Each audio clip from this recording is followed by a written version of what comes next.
introduce yourself? Well, my name is Dustin Manoff, the co-founder of TSG. It's TGS. Fuck, cut it out. I always thought it was TSG. Look at the hat, bro. It's TG. Hold on. The name is literally right here. The Global Sentinel Big Dog. Yes, hello, my name is Dustin Manoff, the co-founder at TGS. And a little bit about myself. I joined the Marine Corps at 17. I was an 0311 to start, cross-trained as a 31. I haven't even asked you any questions yet, bro. That's okay, you told me to introduce myself, so that's what I'm doing. Relax. Yeah, well, we're going to talk about that. Okay. The first question I have is about you. Okay, well, fuck, ask me the question. Fuck, you told me to introduce myself. Yeah, you introduce yourself, I introduce myself. All right, great. Now introduce yourself. We're co-hosts. Okay, great. Introduce yourself. Will be the next fucking hot tour. I.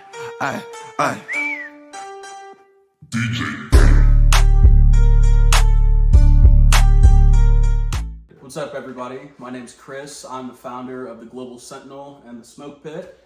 And a little bit about the Global Sentinel, for those of you that have not heard of us yet, we are a multifaceted organization. And we specialize in, honestly, a little bit of everything. So we have our media brand, we have our print press, which is where we sell our exclusive merchandise. We have our consulting firm, and we are also in the process of creating the Independent Rifle Association. So if any of that stuff interests you guys, definitely check us out, and I'll leave a link below. Today I have my co-host with me. His name is Dustin, if you'd like to introduce yourself. Yes, hello everybody. My name is Dustin Manoff, co-founder of TGS. And I'm excited to kick off this first video with the founder here, Mr. Christopher. My name's not Christopher. It's Christian. Close enough. Okay, yeah, so we have, some exciting stuff to talk about today. Like I mentioned, for those of you that don't know who we are, definitely go check out our website below. We have some pretty interesting stuff on there. We're kind of a company that's unlike any other.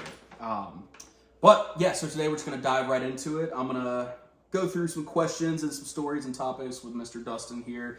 And he's really just gonna, share his experiences with the military. You've served in, the Marine Corps, the Army, now you're in law enforcement. I myself have served in the Army, the Coast Guard, and I work in pharmaceuticals, which is a drastic change. But yeah, so you ready to jump right into it? Shoot. Okay. Well, I grew up in New Hampshire, and when I was 17, I had to make a tough decision to either A, stay where I was at, and B, get out of where I was at. Not to be depressing, but my family sort of wasn't really in the picture no longer. So I joined the Marine Corps at 17 because I knew I wanted to get out of my small town. I didn't really know what I wanted to do. I just knew that I wanted to achieve something that was bigger than myself. As boot and as corny as that sounds, it was sort of something that was a no-brainer for me. So I did what every stupid person did, I guess, and I signed 0311. It was a hard experience, but it was a very rewarding experience. A couple years into my contract, I got bored of holding just an M16. I wanted to hold a bigger gun, so I cross-trained as a 0331, and I loved that a lot more. I didn't know you had 2 MOSs. Technically, yes. Well, you're still infantry. Yes, but I didn't know you it all fell under infantry, but Okay. I cross-trained, so I sort of had a secondary, if that's what you Kind of would call like it. in the Army, we have 11 Bravo, 11 Charlie. Same exact thing. Gotcha. Cool. So where'd you go to boot camp? I'm assuming Paris Island? Yep. Okay. I went to Paris Island. I used to live there. I'm sorry. Why'd you live there? My dad was also Marine. You so must have been beaten. Okay. we did some time in Paris Island. Okay. Tell me about that. How was MCRD Paris Island? That place is notorious and legendary for a reason. So as I said, I grew up in New Hampshire, where it was fresh air, cold, and beautiful 4 seasons. Then I went to South Carolina, and it was It was bad. I went in May 10th is when I started boot camp, and it was hot, sweaty, terrible. The first couple hours I went to boot camp, the thing that made me realize that either A, I made a mistake, or B, I just started my career, was when they made you put your heads down on the bus. When we got off the airport, they bum rushed us onto a bus, and that was the first time I found out what nut to butt was. And then they made us put our heads down, and I realized that my life was about ready to change. And it was fun. It was a really fun experience going there and experiencing their history and the tradition, just getting to feel the atmosphere of the thousands of Marines that came before me, and seeing the same roads that I was walking on was what heroes walked on. So it was definitely a energizing feeling stepping into that place. That's awesome. So after boot camp, where did you end up, or what was it like, leaving Parris Island? From my understanding, Marines all go through the School of Infantry, right? No, they don't. Oh, okay. Not all Marines go through School of Infantry. Some Marines go to, I don't even know what the fuck it's called. Not SOI, the other one. I don't know, I'm a grunt. I wasn't a Marine, so I don't know. I can't remember. I knew it at one point, I can't remember now. But no, only infantry contracted Marines go to SOI. Okay. And that was in North Carolina, right outside of Camp Lejeune. Okay. And it was fun, a little bit different. It wasn't a gentleman's course, but it was a course that you knew you were already a Marine in. So you already knew you had it, kind of deal. You just had to know that you had one more step before you became MOS qualified.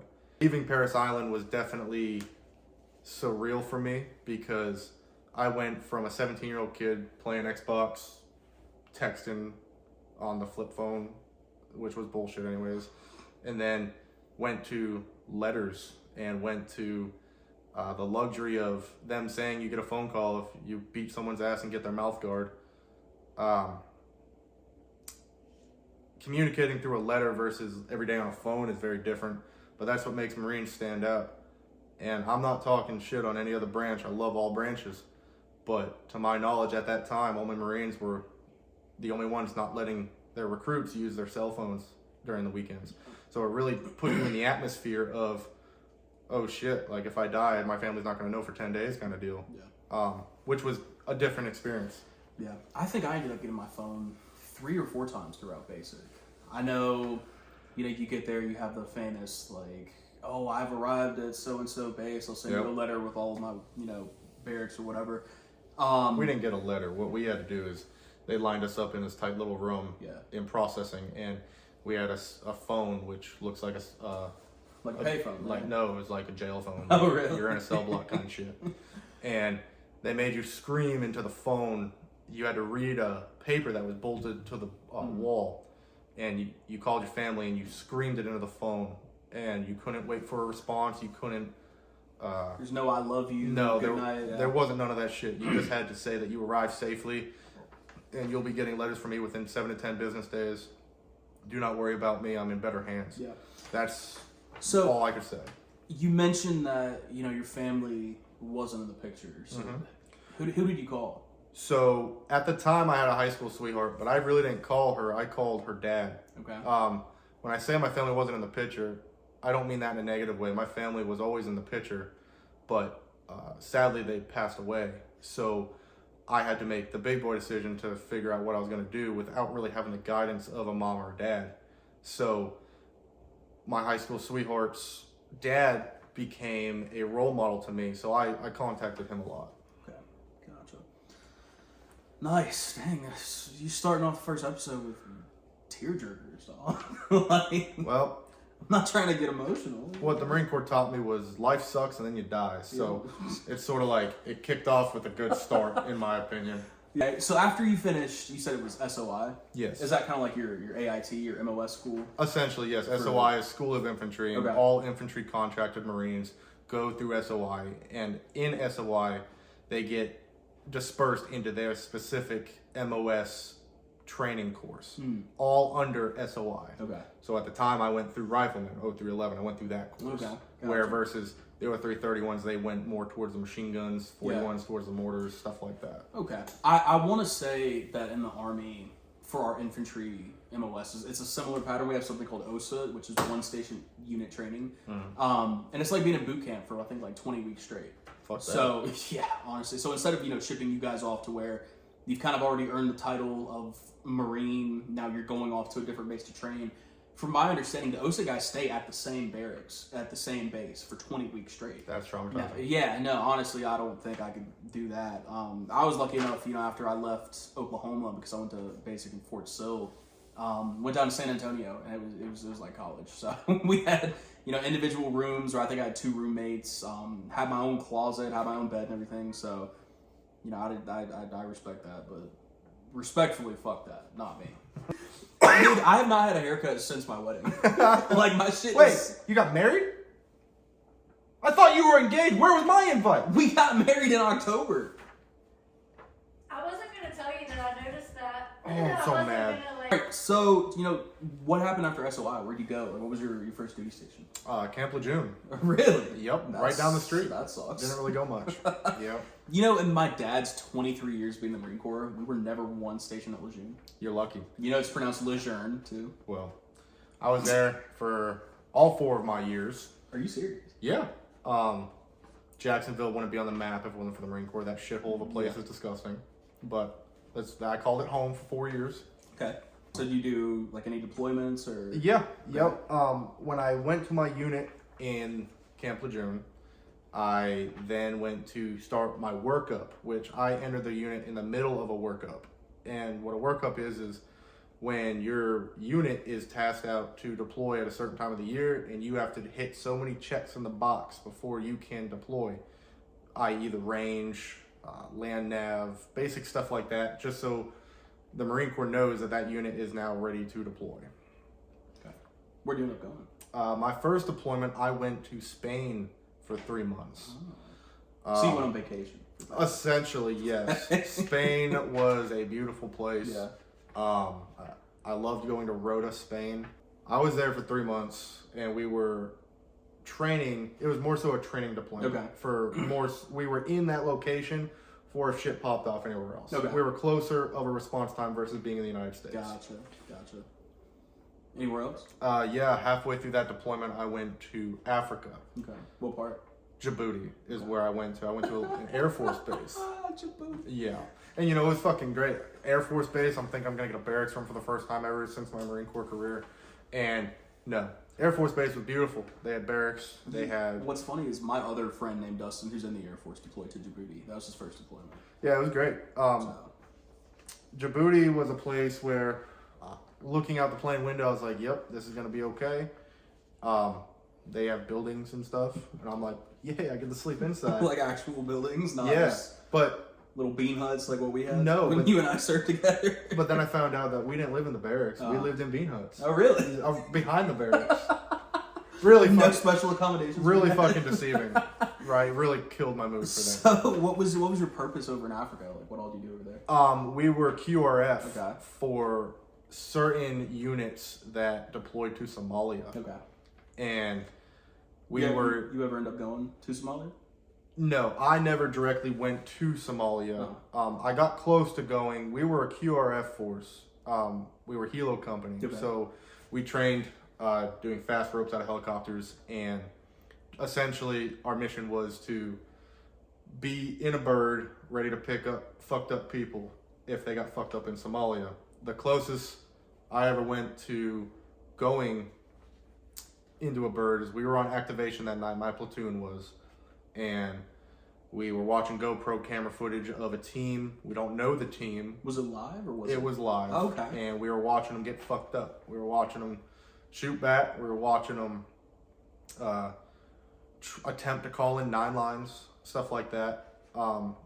Now, we were the backup for the backup. So that team that was over there, whoever it was, they wouldn't tell us who it was. They had their own backup.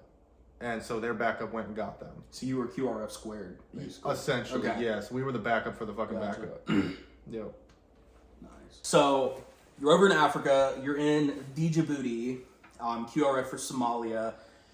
You were QRF to the QRF. Did you guys ever get called in? We got activated to go to standby 10, Okay. which what that meant was when the platoons went on a rotation of activation. So it was obviously 3 platoons, and 2 platoons got to sleep in, the luxury fucking beans, and the 1 platoon on activation had to sleep in the ready tent. And so we're sleeping in our full kit, literally laying on our pack. At a moment's notice, we had to be up and ready, full kit to get on a bird. And I was sleeping one night. It was activation. It was our second night into activation. So it was bullshit, sleeping on rocks. We got called, and we jumped up, ready to roll. And that was the first time that I was going to go and actually do my job. And it ended up getting canceled because the QRF that was already there said that they were going to handle it. So we were still on standby, but it ultimately got canceled for us, so we never went. Nice.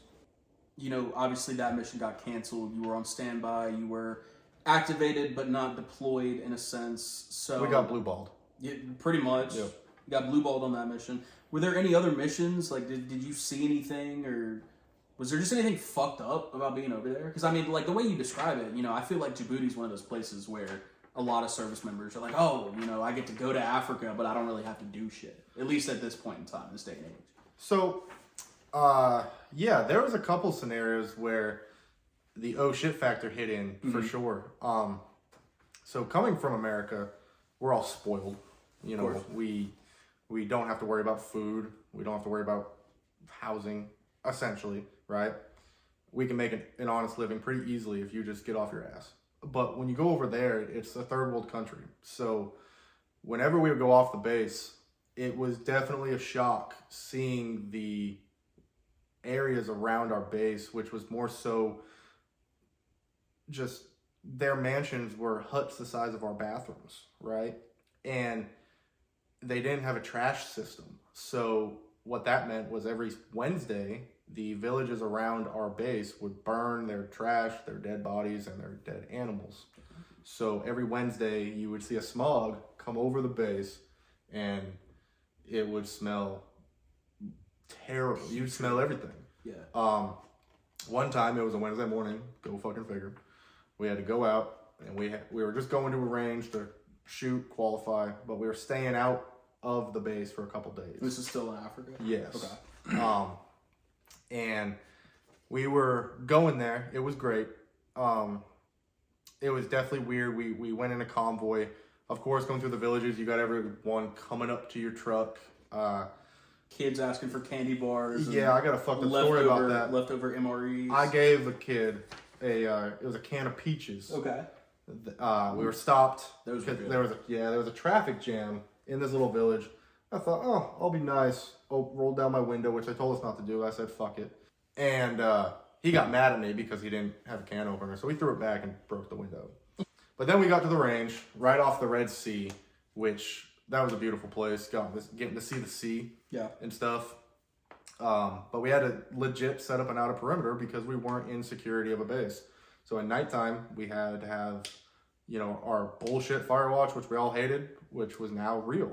And there was one time I was on Firewatch, and I saw a truck. It was a Mitsubishi truck. Everyone's seen the bullshit in the movies. The little white trucks that drive around over the middle. Everyone's seen that dumb shit, but legit, it was it. And I saw it, and it was full of dudes with AKs in the back.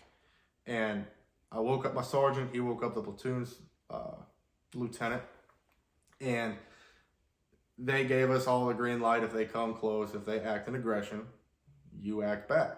Okay, great.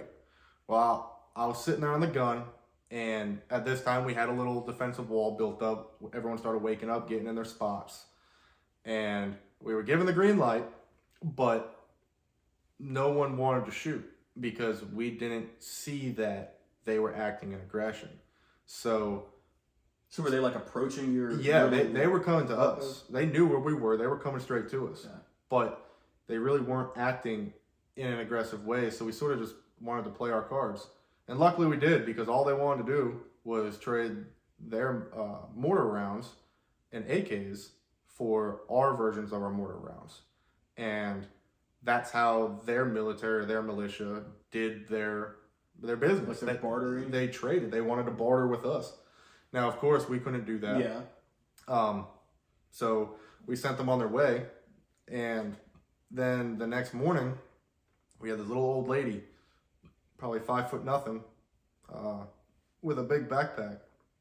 She came up to the platoon, and of course, it was a little weird because you see someone over there and they're coming up close to us. We're always trained to stay away because, no. Yeah. Yeah, so it's always the old ladies. Yeah. So at my last job, I had a buddy. He was a Ranger medic. He was, I guess, a part of like the whole phase in with like SOCOM or whatever. He really great guy, flight medic. He did all that shit. And he talked about his time over in Iraq, and all of his stories involved a little old lady. But the one that he remembers the most, it was an old lady that walked up to him, and they're wearing full plates and full gear. I think asking for food or it was like an innocent interaction. Well, this girl, all she wanted to do was she wanted to barter. She wanted to trade. Well, this one didn't. She stabbed him. Oh. She tried to stab him. She was hiding a knife under her dress. Fucking sweet. Okay. Luckily, he was wearing plates, so it didn't go through. Damn, it ripped a hole in his vest, but he turns around, he's like, yeah, what the fuck? You know what I mean? That's good at the time, but sucks in the long run because the VA is going to walk all over that. Oh, yeah, of course. But this little old lady, all she wanted to do was she had some homemade bongs, and she had some bongs like smoking weed. Yep, like bongs. Cool. She had some of them, and she had some homemade knives that were made out of tin sheet metal from a roof. You have some homemade knives too. We'll talk about that a little later. Yeah. Go ahead. And she wanted to trade for some food, and here I am. I was like, fuck yeah, I want a knife. I was like, that's cool. I could probably make it for less than 5 cents, but I mean, this is authentic African, right? But I was told I can't trade, so I had to send her on her way. You couldn't just buy it? No. Well, that's fucked. Welcome to the Marine Corps.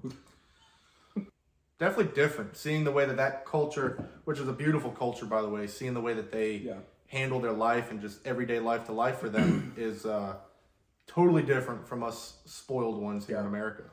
Yeah, dude, one thing people don't realize is you think of the Middle East and you think of Africa, and I feel like as Americans, the first thing that comes into our mind is just savage, warmongering, archaic people. But I mean, in all actuality, those places are fucking beautiful. And see, like a lot of the places in Africa, there is some of the richest places in the world are in Africa. I mean, natural resources and minerals and oils and all that. But then the places that we were around, they weren't so good.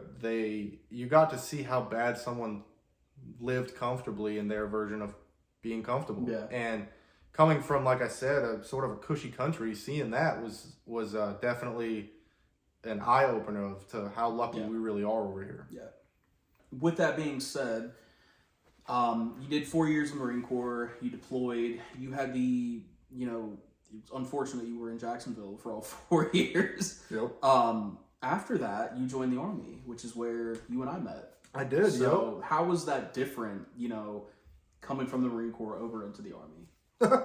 Well, so when I got out of the Marine Corps, again, like when I first joined, I didn't really know what to do. Okay. I was lost again, and here I was. I just had my truck and me and a bag, my sea bag full of my dumb shit. Well, you had a house though, right? Not at that time, no. Really? No. Okay. I was technically homeless again when I got out. Really? Yep. Okay. And then I knew I had to get into a job, and I knew I had to get into a place to live. So I didn't want to rent because I wanted to start building, my credit like civilian shit. I wanted to start, bringing that into reality. Being an adult. Yeah. So I ended up buying a house. Luckily, one of the great benefits of serving in the military is a VA loan, so it definitely helped me out. And this is also when interest rates weren't fucking sky high. Oh yeah, no, I couldn't buy a house now. I'm sorry for everyone getting out in 2025, but y'all fucked. Yeah, I bought a house, and I didn't really know what to do for work. I really can't put in kicking in doors and calling in 9 lines on a resume. Yeah. So again, I was sort of just stumped on what to do. And I've never been a book person. That's why I joined the military, not college. I'm way better with my hands. Go figure.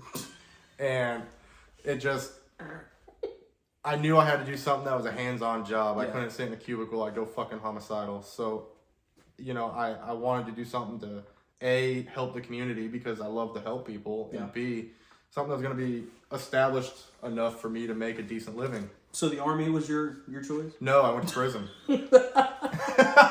Not actually prison. I got a job at a prison. Okay. And I was loving it at first. You know, it was a hands-on job. I got to meet a bunch of, I guess, not so good people, but you also get to realize that they're at their lowest and you get to help them. A lot of people in that kind of work and being in prison, they naturally hate a uniform because they're the ones that put them there. But then you meet some that realize they made a mistake, and if you get to be their helping hand to be a better person, then that's a good feeling, being able to help them. So I got into that. And then after about 8 months to a year of doing that, I missed the military because I saw the prison system. They had a rank structure. You know, they had a sergeant, they had a corporal, they had a lieutenant. Like, it was what I was used to. So a lot of things that people don't realize when they get out, they're so ready to get out, but they don't know how to get out. They don't know how to separate the structure into being free again. Mm-hmm. And so getting into that job was an ease into the adjustment, but it was still not the same. I missed it. Yeah. And I wanted to go back. At the time, I couldn't rejoin the Marine Corps because of my tattoos.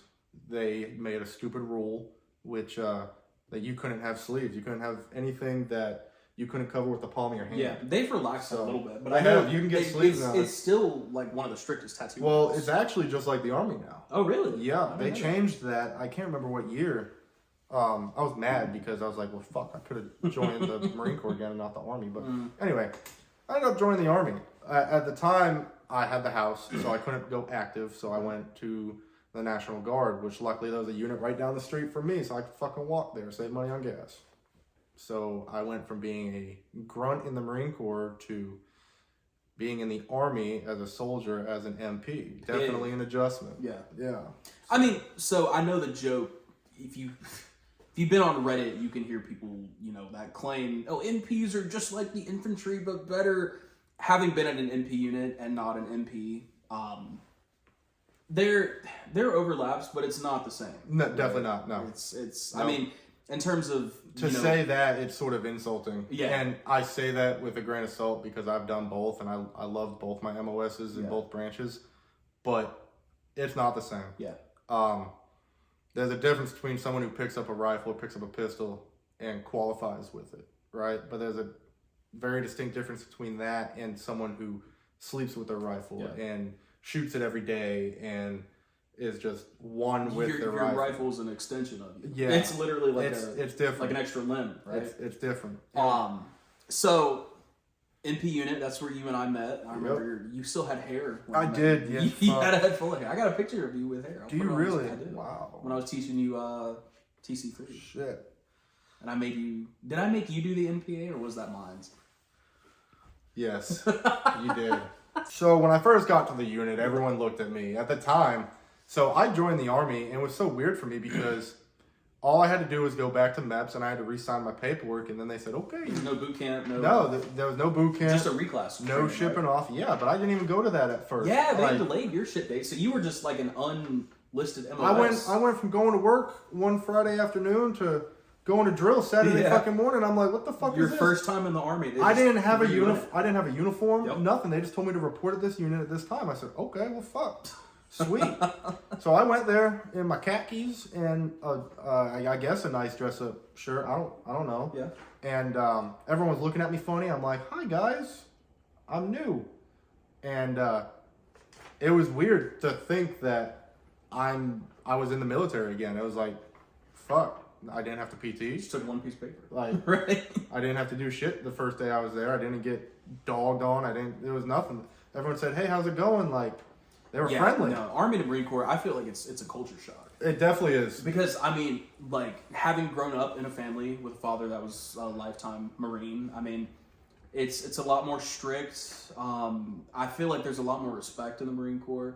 Because, I mean, having lived with the Marine Corps my whole life up until I joined the Army, you know, just to give you an example, like in the Army, anybody E5 and up, we just call them sergeant, right? Or sarge. Yeah, sergeant. I mean, sometimes bro. Yeah. Let's be honest. Like, I was an E4 calling E7s, like, oh, what's up, man? You know, but in the Marine Corps, it's like, you pull that shit and you're pushing. You're, you're not. You're not even pushing. You're getting your shit pushed in, right? And you know, what was crazy to me is the first day I was there, I went back and I started in the Army as a E3.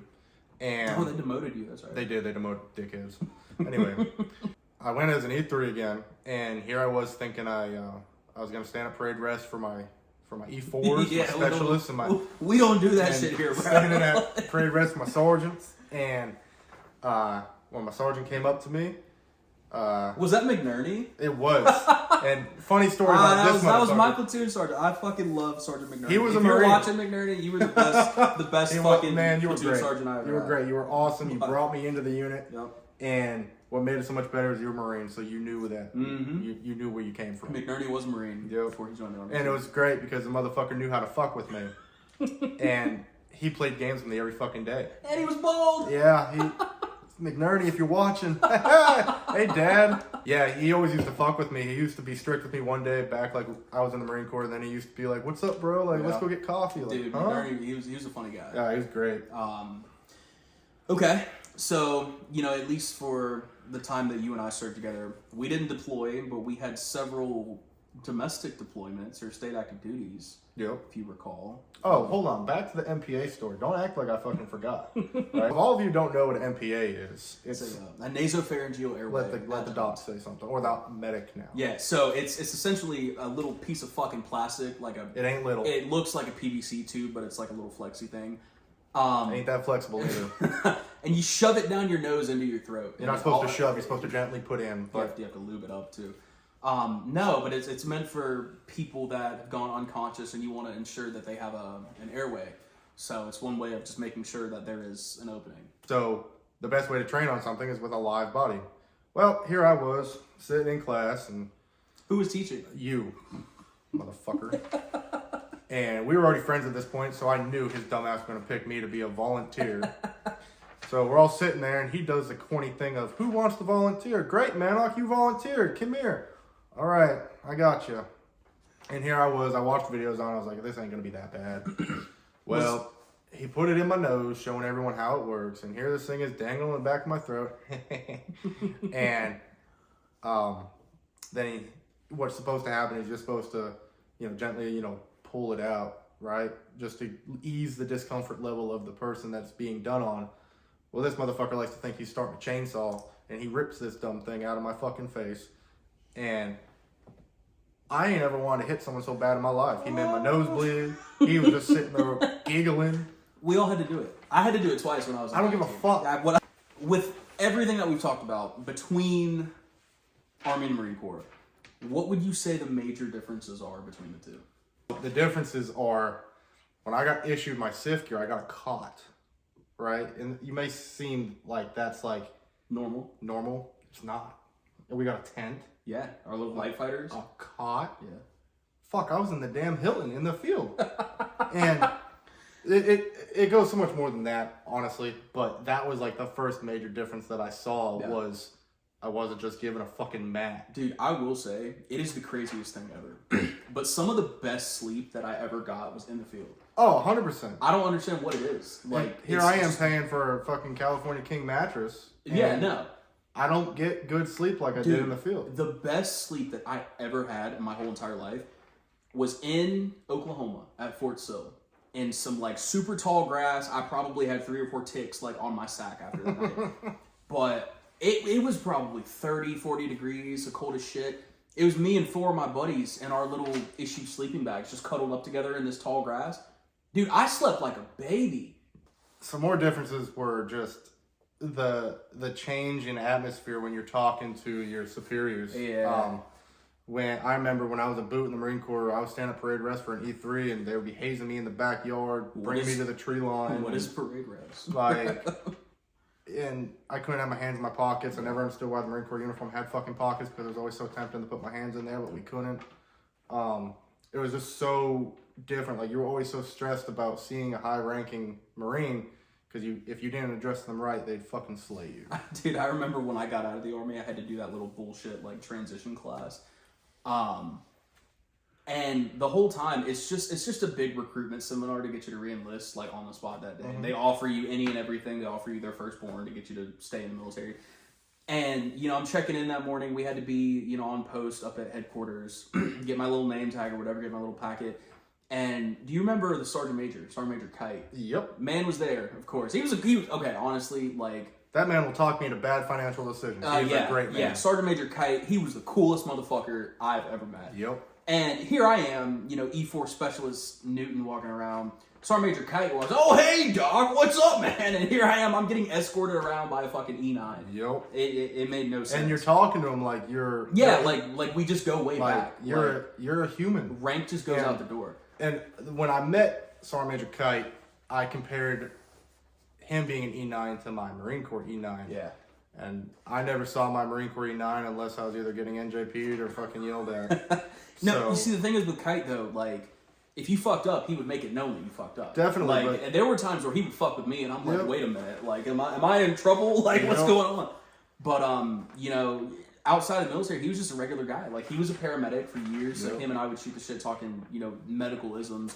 And I think he owned a gym, too. Like, he was a gym owner. And he was definitely up there in the age. No disrespect, Sergeant Major, but you look good for your age. He's going to find you. I know. He's going to find you. He has your record stuff. It's okay. It's okay. So, I mean, from the military, like I said, we never deployed overseas. We did have a lot of domestic deployments. Yeah. Were we in the same platoon when all the riots popped off? We were. Were we? Yeah, but you thought you were too cool for me at the time. Yeah. That's not true. But anyway, I had a different job. Yeah, but I was an introvert also. I didn't really know anybody. I was like, well, I'm already better than everybody because I'm a Marine. Yeah, I remember. I still had that mindset. I started off in 2nd platoon, then I switched over to 3rd, like halfway through my time at the unit. And for a lot of the riots we went to, I was always attached to leadership because, the medic, at least in our company, the medic fell in under the PL and the platoon sergeant. Yeah. So I was always up the lieutenant's ass, and you were... He got to walk around and do nothing when we had to do the dumb shit.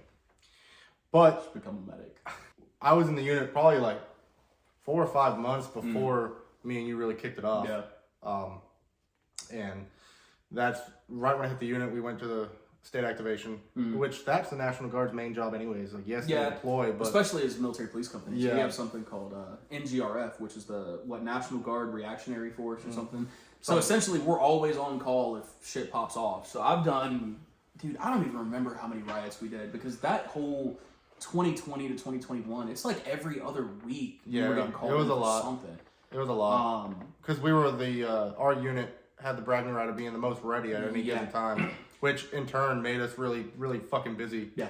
So... Yeah, dude, we got called in a lot. I remember, I think, our sister unit, it was either the 210th or 211th, they got called in, and then literally the 514th augmented that unit on state orders. Yep. Because we were so good, and like they still wanted us, even though it was their turn for rotation. Yeah, I mean, no disrespect to the 211th, but y'all know who Daddy is. So... Despite all of the, utter bullshit that goes on in the military, I enjoyed my time in the 514th. I enjoyed my time in the 514th. I never really experienced much more of the Army other than the 514th. Most of my experiences were in the Marine Corps, but getting to experience not only the Marine Corps, but also the Army, just getting both hands of knowledge from different branches, which are all fighting for the same thing. Again, I say these little jokes, but I love all the military branches. It's really a fun experience to get to see the differences. If you love your country and you're already serving and you think about getting out, I promise you're going to miss it. And you might want to rethink getting out. Or if you do get out, rethink of joining, because I loved my time. Dude, it was great. Honestly, as much as I don't want to go back into the military, it crosses my mind at least 3 or 4 times a week. It does every day for me. I mean, I miss it. I love getting to sleep in. Like, fuck, I get to sleep until 7 o'clock. That's great. Well, dude, that's why I joined the auxiliary with the Coast Guard. Because, I mean, it gives me that similar structure. And, I still get to put on a uniform. And I still get to, serve in a capacity. I can still go on active duty bases and augment active duty Coast Guardsmen. I can still use my medical skills that the Army taught me and go work in Coast Guard clinics or on boat crews or do search and rescue. And they even have like their own little ROTC program. It's called the AUP. It stands for Auxiliary University Program. So I'm getting qualified now to instruct the college kids over at Chapel Hill. So yeah, I mean, I feel like, our breed, just because of how much it was ingrained into us, it's just something that we can't, what's the word I'm looking for? go back. Yeah, it's always going to be a part of us. Yeah, you know what I mean? It's something that you can't really take away from Well, us. I look at it as, I look at the month before I joined the Marine Corps, and I look at this young kid that thought he had it figured out and thought he had a good head on his shoulders, which I believe I did, but I wasn't mounted or structured to anything. And then I jumped into such structure, and the Marine Corps is known for really breaking you down. And they break you down to the point to where you think you fucking earned something great when they gave you your Go Fasters, which are fucking shoes, by the way.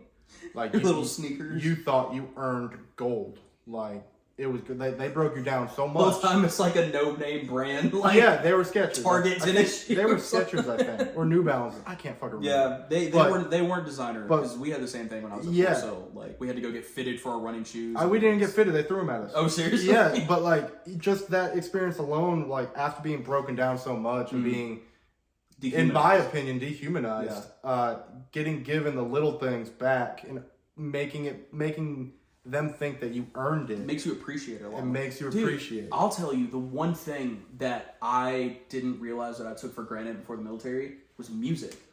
And now look at me. I make music in my free time. Like, you know, it was just something that was just there in my life. And then I get to, you know, basic training and then AIT, and then you're not allowed to listen to music. Because I mean, basic, like, you know, you can call it the soft army or whatever. We only had our phones for 4 days out of the whole entire time I was there, whole entire 10 weeks.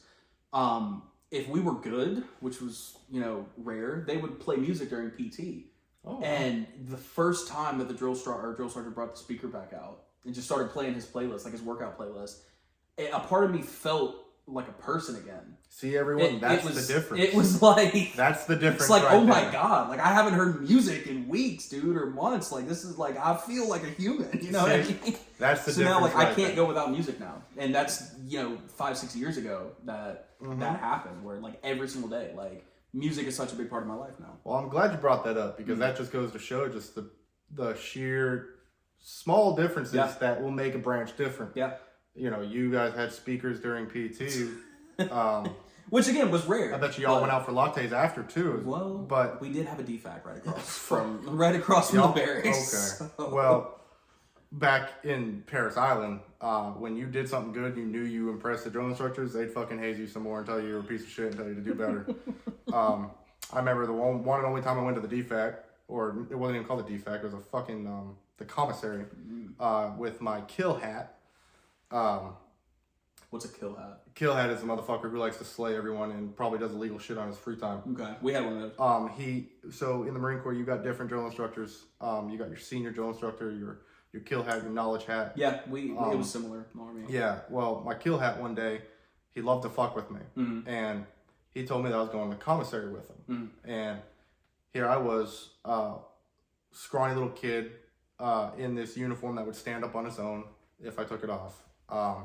And here I was sleeping in a squad bay going into a store. But the most fucked up part about it is he made me hold his pocket the entire time. Are you serious? He made me put my head down and I couldn't look at anything. And the only thing I could do was hold the case of Monster going back to the barracks. And he may have fucked with me a lot, but that was the one and only time that I got to experience being normal at one point. Holding another grown man's pocket. And what's crazy about all of that is the only part that made me feel normal is I got to walk into AC in the middle of fucking June. Oh, in Paris Island? Yeah. Dude, Paris Island is fucking muggy. So that's one thing that I really appreciate is AC. Yeah. Is because that was the one and only time that I got to feel what it was like to be in an AC building again. Yeah. So that makes sense. Music, I say AC. Yeah. And it's the little things. Yep. Stuff that you don't even think about in your daily life. Yep. So, you know, that's definitely had an impact on. You know what's funny is my dad got a drill instructor fired or relieved of duty. And let me tell you why. Paris Island happened at the PX. So when my dad went up to the 4th District training team, that was when we lived up north in Pennsylvania, he had some new, E2s come into his unit, and he overheard them talking one morning getting coffee at their office. And snitches. Yeah. Well, no. They didn't want to snitch, and I feel like that's another thing from Marine Corps. It's just the loyalty. Like they did not want. Oh no, snitch. Yeah. People can do some illegal shit to you, and you will not snitch on another man. Here my dad is E7 term warrant officer, so fucking hard ass, right? I'm sorry again for your childhood. The thing about my dad is that everything with my dad is principle, and I respect the fuck out of him. Yep. Everything with him is principle and respect. Yep. So, you know, I understand the whole loyalty to your brother's thing, but he overhears these two privates talking, and they're like talking about some drill instructor they had that would steal from privates. What this drill instructor would do to these PFCs on either family day or graduation day, the ones that didn't have family come visit them at graduation. Hi. He would. No, what this drill instructor would do is he would take the kids that didn't have family come in to the PX on graduation day or family day. He would make them buy him expensive watches and jewelry from the PX. Shit. And he would put it in their cart and make them pay for it and give it back to them at the barracks. Yeah, that's not right. That goes against the Marine Corps core values. Yeah. You know? And so that wasn't you know, here's my dad, Chief Warrant Officer 3 Newton overhears this. He calls him over, he's like, hey, who are you talking about? And I don't remember the guy's name. I'm not gonna put him on blast. But they're like, oh, you know, nothing, sir, don't worry about it, you know. My dad's like, no, like, that's fucked up. Like, tell me who it was. Yeah. And, you know, by this point, my dad had been in over 20 years. He knew some people. He'd been around the block a little bit.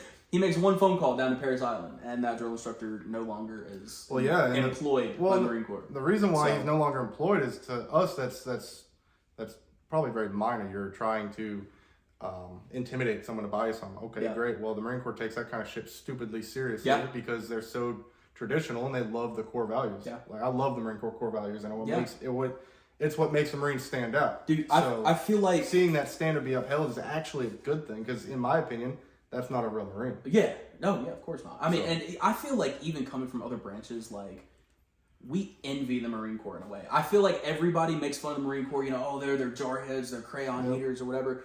But I feel like deep down, we all kind of envy the Marine Corps. Well, that's because of the culture and the lifestyle that it's created. It's because the Marine Corps is, if anyone didn't know, it is the toughest branch to get into and to pass. Yep. Boot camp is the hardest, and the reason why I didn't have to go to boot camp or basic training, basic combat in the Army is because I was a Marine. Yeah. And they already knew, like, yeah, he knows what he's doing. He already went through boot camp. And that's for all branches. I can join any branch. It's funny, except the Marine Corps. Yeah. Every other branch, you can do something called a lat transfer, a lateral transfer. And I think it takes a couple pieces of paper. You have to go in process at a new unit. Yep. So, you know, coming from the Army and the Air Force and the Navy, I think we can all just kind of transfer into those branches as long as we have an accepting unit or an accepting chain of command. Marine Corps is the only branch that they'll take you if you're prior service, but you're still going through 13 weeks of boot camp. Yep. There's no free handouts in the Marine Corps. Well, they don't care if you were an E5, E6, they don't you're starting back at E1 or E2. They don't give a shit. And you're going through 13 weeks. In my platoon, we had an E7 in the Navy. And really? He was a private in the Marine Corps. Really? They don't give a shit. They make you earn it. They say it's a title. And it's a title, and you've got to earn it, regardless of who you are. I read a similar story. It's about a Navy corpsman, and he was already green side. So if you don't know, Navy corpsmen are Navy medics that are attached to Marine Corps units, right? The Navy corpsman actually wanted to transfer into the Marines. So despite him having, you know, the title Devil Doc, he wasn't truly a Marine. Now, I know the Marine Corps will claim him all day, all night, but he wanted to be a Marine through and through. And I think he was an HM2, what's that, like petty officer, second class, corpsman or whatever. Yeah. And he ended up going through boot camp in the Marine Corps, starting back down at E2 just because he wanted that title. Yep. And the crazy part about that is if he was greenside, he was already with the Marines. He was already accepted. And if he was in a line platoon, you know, in the grunt field, he was doing every single thing that we did. He just had extra tasks. It was probably a cakewalk for him because he was already used to the Marine Corps standards. He was in my standards. He was the intelligent Marine in the group. Yeah. Right, but to the Marine Corps, he wasn't a Marine, so he had to again earn all that, and that's something the Marine Corps will always make you do. They'll make you earn everything. Absolutely. All this military talk, I just wanted to touch on, you know, before we end the show, your current position. You're in law enforcement. Yep. You want to talk a little bit about that? Yeah.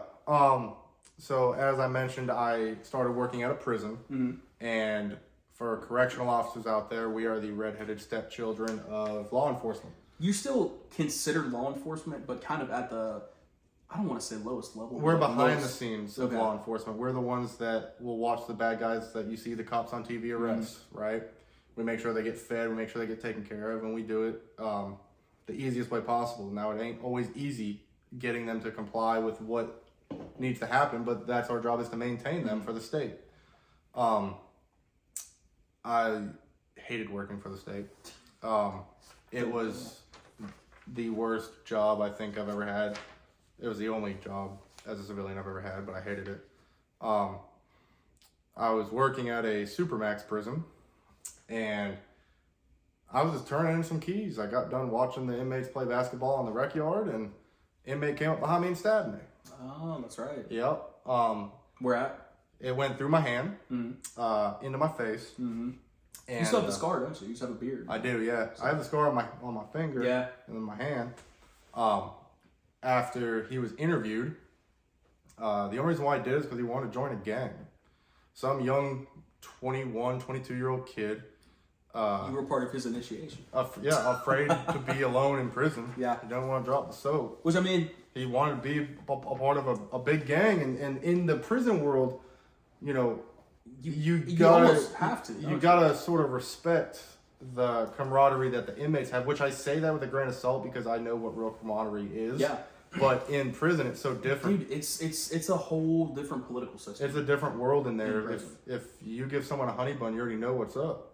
Like, your cheeks are theirs. So after that experience, of course, I defended myself and I kicked back. Of course, when I went to training for this job, they put us through this little bullshit hand-to-hand combat training and stuff. Well, that shit went out the window because I was a Marine. I was professionally trained, and you go through McMap when McMap was already a thing? Yep, I was a black belt. Because I think when my dad went through it was called line training, and then they switched over to he's McMap. So he old did as both, shit. but I know they changed it up. Yeah, in the early 2000s. which again, McMap really isn't nothing crazy, but it's definitely a lot better than it's a what. mix of like Krav Maga and Muay Thai, and Jiu-Jitsu. It's enough to get someone off you and kind of like grab your shit. By the way, straight up like this is how you get out of a bad situation. Yeah, but even that training was way better than what the state gave you. So of course I reverted back to what I was trained initially in the Marine Corps, and I defended myself. Yeah.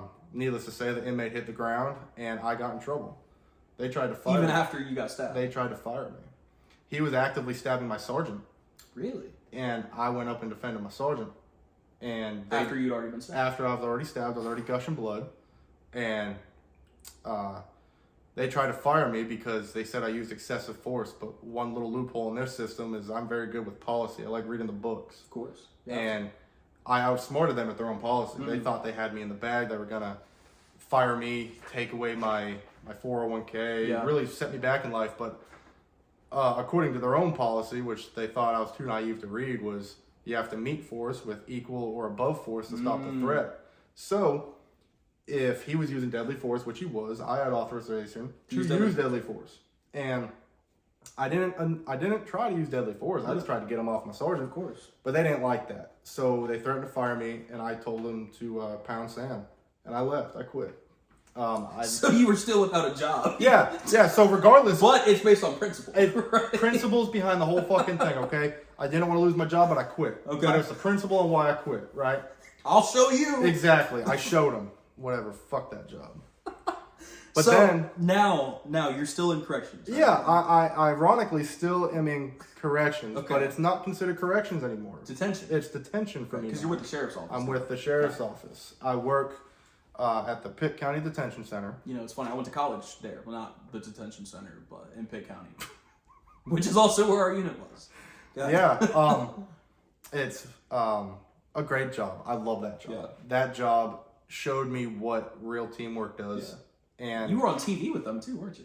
For a short while, yes. I showed up at that job shortly after they were already airing on the show 60 Days In. It's a great show, by the way. So if you want my autograph before I blow up, just let me know. But no, that job really gave me a good experience. The teamwork there is great, and the opportunities are endless there. I really like that job. I'm going to be sticking with it for a while. Yeah. So what all are you doing? Are you just... I mean, I've never worked in detention or corrections, so I don't really know the ins and outs. But from what you've told me, just talking personally, there are more opportunities for you as an 100%. individual. Right? So the major difference between the prison and the jail is the prison. Once you get there, you got to wait till someone dies to promote. There is no other there is no other avenues to advance your career there, unless someone gets fired or dies. Yeah. So when I moved over to the jail, there's so many opportunities. They'll send you to college courses to get college credits. Really? To get on-the-job training and more opportunities. That's awesome. They'll send you to a bunch of stuff. Get you certified in a lot of different aspects of the job. More taser training. I know you love that. Firearms training. Insert You know. video here. Taser. CIT training. Yeah. What's CIT? CIT, it's the easiest way to put it. It's like learning how to talk to someone, especially Okay. someone with real bad mental health, someone who's violently mentally ill. It's kind of like diffusing situations. Essentially, Okay. yes. Using words to get what you want instead Use of your force. words. Yeah, that's the world we've come to. Is which it like police psychology, like in a fucked up way? essentially, Okay. yes. I'm not for getting the job done the old-fashioned way, but CIT is definitely the better way to go. Yeah. It's something that you will A, save your career, B, save someone's mindset from jumping off a Yeah. bridge. In reality, it will save someone's life if Yeah. you use CIT correctly. Yeah, So, I mean, you hear the phrase like, "Oh, the pen is mightier than the sword," but I mean, sometimes I feel like words they have more of an impact on people than we realize. well, truthfully, it You is, know? and it's more tactful if you think about it. I can send 500 men into a cell block that's during a riot, and 9 times out of 10, 100 of those men are going to get hurt. Yeah, Or I can use my words to this group of individuals, and if my words mean something to them, then I can get nobody hurt, and I can get the situation diffused the same way I would have gotten it diffused with force. So it's something that is important, and it's something that A, law enforcement needs to understand, and Yeah. B, anyone in corrections or detention needs to understand. Now, obviously, if someone jumps on you, you defend yourself. of course. But words will get you out of Yeah. a situation for sure. Cool. And I mean, just being in detention or corrections, are there? You kind of touched on it earlier. Are there any like overlaps with the military? Yeah. There's rank and Yep. there's structure. Like what's your position? I guess you could say. Right So I'm just a detention officer, Okay. a basic detention officer. now? Okay. Which means I have an OIC and a sergeant above me. And OIC is it's another detention officer, but they're considered the senior officer on the unit. So they will be in charge if the sergeant is out sick or out, on leave or something. And they're the ones that sort of, that's your next step. Okay. Like, that's what I'm going for, You gotcha. is to get to that step again. Because I was a team leader in the Marine Corps, and I know how to supervise and run a team, and that's my next step. Yeah. And then obviously sergeant, lieutenant, Yeah. captain, so on, right? There you go. You gonna run the prison? Nope, because I don't work there no more. You gonna run the detention center? If I'm there in 40 years, maybe. So, with your background in the military and in law enforcement, for how many years total have you been in this realm of, tacticalness? Fuck. Going on 13 years 13 years. between law enforcement and military. So, with that, I mean, there's got to be things that, like, I don't know, trigger you or any, dealings with PTSD. Yeah. There's, everyone says the whole, can't do gunshots, freaks you the fuck out Yeah. kind of thing. No. In reality, You come home and you're scared of fireworks. I shot so much in the military. I love the sounds of guns. Yeah, It's dude. something that Like- I don't care if I hear it. I'm not going to freak out. Gunshots, they don't faze me. No. Even if it's totally random. I mean, like, I live in a city where people get shot every other day. So, Like, sometimes at night we'll hear something pop off, and of course on my little Ring camera, it's like, oh, gunshots or fireworks. But in my mind, it's okay. No. Like, as long as it's not directed at me. yeah, that kind of shit to me is very from a movie kind of thing. Mm-hmm. But some of the stuff that gets to me, honestly, is just crowds. Yeah. Just because I can't do crowds. a lot of crowds is just what you're taught is you have to look at everyone. You have to analyze everyone and see what they're doing. See if I mean, even with like the society that we live in, dude, people are fucking crazy. yeah, like So, what we were taught of in the infantry was if you analyze a crowd, you got to look at body sway. You got to look at hand Anything that's movements, unnatural. eye contacts. Like you got to see something that's so unnatural, but you got to catch it, and Yeah. it's so hard to catch. But when you're in a crowd, there's 100 people around you. and then you have to know how to react. Yeah, you like- said. I mean, you can't just go shooting into a crowd Yeah, of people. it becomes a lot to deal with that at times. Mm-hmm. But then I feel like a good portion of that came from my job. Yeah. Especially at the time when I was working at the prison. Working in a supermax, you're hated for what you wear. Yeah. And I walk into a block with 120 other inmates. That want to kill you. Yeah, that have 24 hours to think about how they're going to kill you. Yeah. And going into a situation like that, knowing where everyone hates you and have already committed violent acts against other people, they have nothing to lose. My dad always said the most dangerous man is a man that has nothing left. Exactly. So learning how to handle those kinds of situations in a setting like that is where all you have is a fucking stick and some pepper spray. Yeah, you guys don't carry weapons inside. It's not too much of a risk. Not in the prison system. At the sheriff's department, we carry the taser. Definitely an effective tool in our arsenal. We don't carry batons. Yeah. We carry pepper spray, which again is another very effective method at our use. Is the food good there? No, but I got you. Like military? No. I mean, they taught us how to be. It's better than the military. I'll be 100%. Really? I'll be 100% honest. People in the military, our food, any high-ranking official, if you ever watch this, please take some money and put it into the damn. Put it into the chow halls. Dude, those little carton eggs they would give us out in the field. Please put those it little in. unsalted hash browns that were like plastic. Take the money and put it into the damn chow halls because our inmates who commit felonies have better food than our military.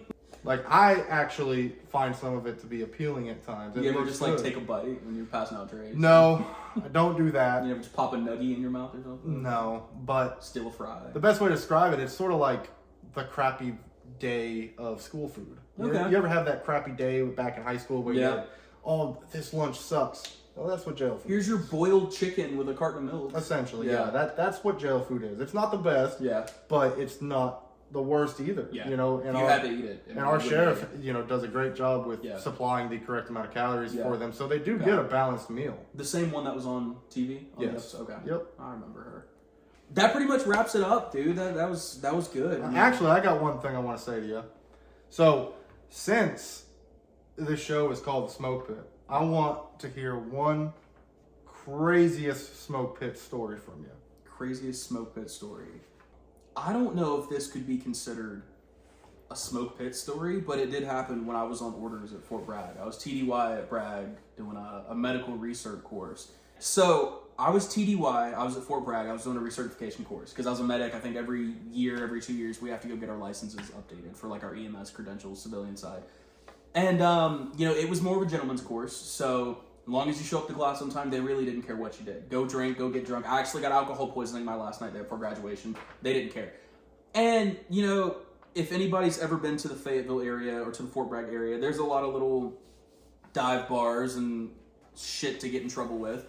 And, me and my bros, we go out one night, and it's a little pool bar out in Spring Lake. And so we're playing pool. I got really good at pool those couple weeks I was there. And there was a lady that was there sitting in the corner, and she had been here for like 20 minutes, right? Just sitting by herself on her phone at a bar full of Army guys.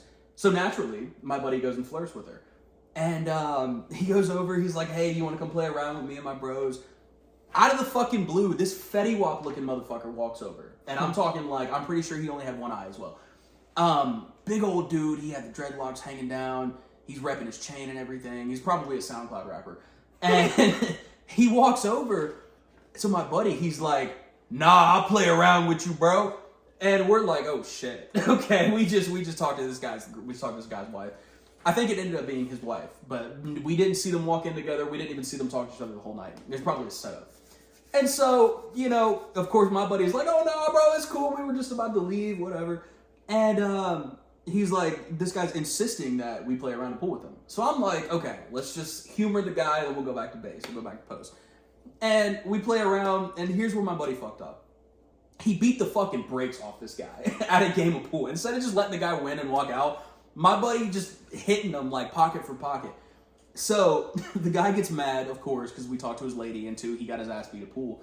He comes back. He's like, oh yeah, we're going to play one more. We're going to run it back one more time. And my buddy's like, nah, like we got to go. We got to report in the morning, whatever. This guy's like, no, like we're going to play one more round of pool. So at this point, we're like, okay, like somebody's getting shot or stabbed tonight. We just accepted that. So, my buddy caught the hen. He lets the guy win. He fucks up all of his shots. Then we go to leave, and then the guy pays for our tab. We're like, okay, this is definitely like fishy. I'm drunk as fuck, right? I'm leaving. I'm like not even aware. And we go to leave, and I'm hitting them with like, hey, yo, have a blessed night, bro. Like, y'all take it easy or whatever. And we walk outside, and somehow this guy had already beaten us outside. And if you're, ever been to Fayetteville, it's not in the slightest the safest city. No, fuck that place. I'm originally from Fayetteville. I'm sorry. Yeah. So this guy's standing out there with his boys with his trunk open. And we're like, okay. So we go to walk back to my buddy's truck, and they're like yelling at us from across the parking lot. They're like, hey, yo, like, come here, man. Like, y'all come over here, da-da-da. And again, I'm drunk as fuck. I'm like, oh, what's up, y'all? Like, what's good? What you got back there? And one of my other buddies who had lived in Fayetteville for a while was like, bro, like, trunk's open. You know what that means. We gotta go. We gotta go. And we get in the truck. We start, heading back to base. And they get in and start following us. And I guess they tried to make it seem like they weren't really following us. But then again, it's, 1, 2 in the morning. There's barely any cars out. So you can see them down the road. And then finally we pull up to the gate. And that's when he kind of turns off. But it was definitely something that we talked about, at the smoke pit during breaks during class. So, yeah, I almost got shot playing pool in Fayetteville at Fort Bragg. So, shout out to the 910. What about you? Yeah, I got one. This was back when I was in Africa. Of course. We just got off that activation I was talking about. Okay. And we were watching GoPro video footage of what was happening to this team that we thought we had to go out for. Well, needless to say, they all made it back safe, thank God. And I was at the smoke pit. Well, on that video, I saw a very feisty Fido on that video. It was a canine. And then this guy walks up to me, and he has a dog leash wrapped around his waist. He didn't have a dog. I'm sitting there smoking, and this guy, he's not in a military uniform. Like he's sort of operator as fuck. Like he was different. Like CIA? Or? I don't know. He was different. Right. One of those OGA guys. Yeah. So he said, "Hey, what's up, man?" We started talking. Yeah. And then he calls his dog over, which this little fur missile comes running around behind one of our tents, and this thing is all kitted out, got better gear than we do. The dog, like he's rocking sappy plates and like nods and stuff. And this thing is intimidating as shit. Yeah. Well, he's sitting about from me to you, and the dog comes and gets in between his legs. And that's typical working dogs too. Yeah. They're like trained. And the dog really made it uncomfortable. He just was staring at me. Really? Would not break eye contact. Like, he would beat me in a staring contest. Really? I would lose my money. And this guy's trying to have a normal conversation. I'm just focusing on Fido because I'm thinking I'm about ready to die. And he's like, don't worry, she won't kill you unless I tell her to. Are you serious? And, yeah. And I'm like, great. And he's like, do you want to pet us? No, I don't. And it was crazy. This dog... her canines were replaced with titanium. Are you serious? Like, this dog was completely kitted out to be a like a war dog, a beast. Yeah. And she warmed up to me a little bit. I got to throw the ball, and he's like, "Hey, have you ever handled any dogs before?" And I said, "No, not to the stature of you do. No, I don't teach my fur missiles to kill people." But he's like, "All right, well, here's some commands, and throw the ball and see what she does for you." And I threw the ball, gave her commands, and this dog was so well trained, she came right back to me, and she instantly acted like I was her handler.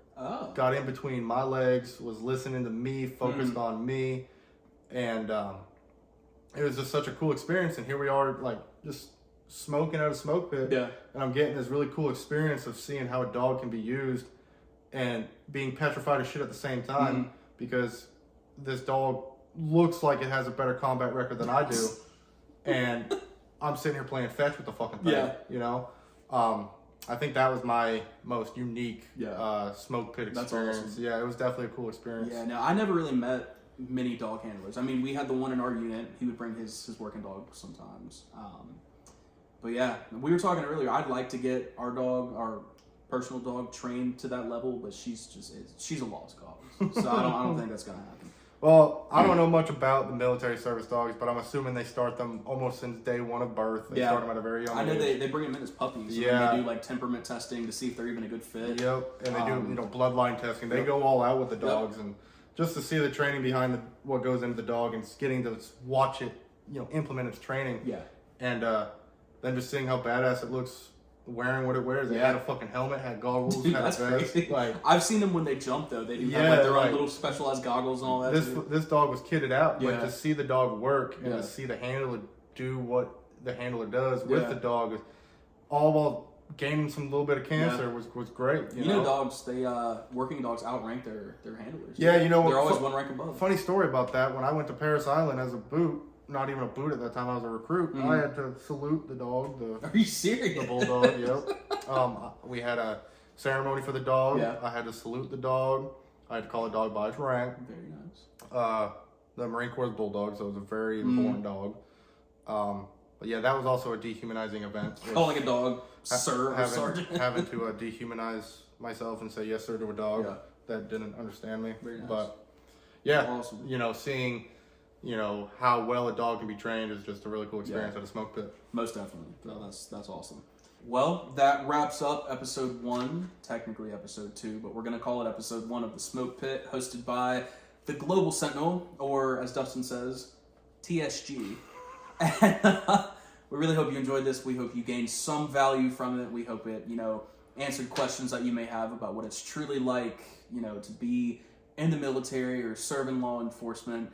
And yeah, go check us out on our website. Like I said, we have some really cool, interesting stuff on there, and we're going to be updating it constantly. Any last words for the viewers? Not really. Can continue watching. If you like what you're hearing, come on back. And again, for the youngsters out there, if you're thinking of joining, fucking do it. Grow a pair and do it. It's fun. You won't regret it. You might be bald like me one day, but you're gonna be sexy as fuck. Okay, remember that. I'm still on it. All right, guys, take it easy. Our producer said that instead of saying come back, we should say subscribe. So you guys should definitely subscribe to the channel. Like it. It's going to keep motivating us to keep producing quality content. I. DJ